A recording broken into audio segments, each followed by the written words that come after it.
आतापर्यंत 14 death declare केल्यात, पण आकडा वाढू शकतो. पोलीस कुठेतरी दाबण्याचा आमच्या माहितीनुसार ताई 20 जणांचा मृत्यू झालेला आहे. तर या 20 जणांच्या मृत्यूचा जबाबदार कोण, हे वारंवार घटना घडत आहेत. अवैध दारू आणि डुप्लिकेट दारूमुळे लोकांचे जीव जात आहेत. याच्या जबाबदारी घेणार कोण? हे सरकार अपयशी आहे.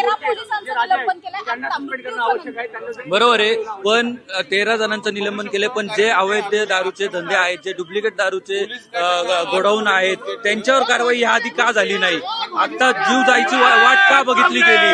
तर हे अवैध धंदे पहिले डुप्लिकेट दारूचे बंद झाले पाहिजेत, ही आमची मागणी आहे. पोलीस आणि राज्य उत्पादन शुल्क मिलीभगत करून या सगळ्यांना पाठीशी घालतात. 100% बरोबर आहे.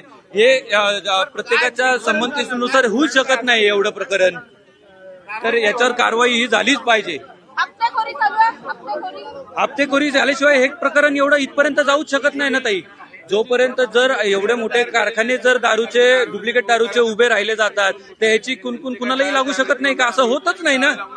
तर हे अवैध धंदे डुप्लिकेट दारूचे जे आहेत हे बंदच पडले पाहिजेत आणि हे त्याच्यावर कारवाईच झाली पाहिजे.